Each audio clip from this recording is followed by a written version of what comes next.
आता बघूयात टॉप 9 मोठ्या बातम्या।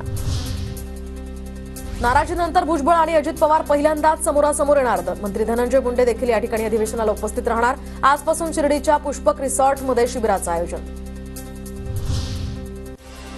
24 तारखेपर्यंत वाट पाहावी, मोठा पक्षप्रवेश होईल। ठाकरे गटातून अनेकांचा अपेक्षित असलेला मोठा पक्षप्रवेश होणार। उदय सामंतांचं सूचक विधान। शरद पवार गटामध्ये गेलेले पदवीधरचे आमदार सतीश चव्हाण हे पुन्हा आता अजित पवार गटामध्ये प्रवेश करणार। तर सतीश चव्हाण यांचा आज पक्षप्रवेश होणार असल्याची माहिती।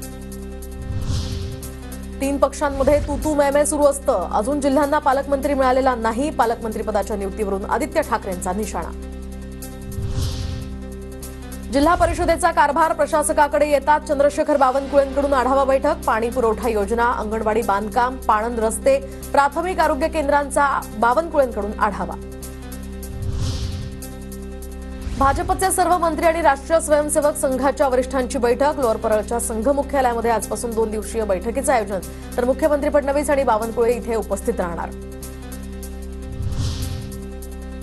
परभणीमधून आंबेडकरी अनुयायींचा मुंबईकडे लॉंग मार्च। तर सोमनाथ सूर्यवंशी आणि विजय वाकोडे यांच्या कुटुंबाला न्याय देण्याची आत्ममागणी। प्रशासनाची आंबेडकरी अनुयायांसोबत दुसरी बैठक सुद्धा निष्फळ।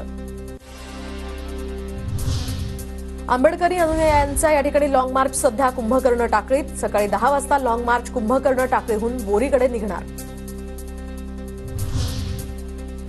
एखादी व्यक्ती किंवा कुटुंब मांस खात असेल तर चुकीचं काही नाही। शारदा पीठाचे पीठाधीश अभिनव शंकर भारती महास्वामी यांचं वक्तव्य।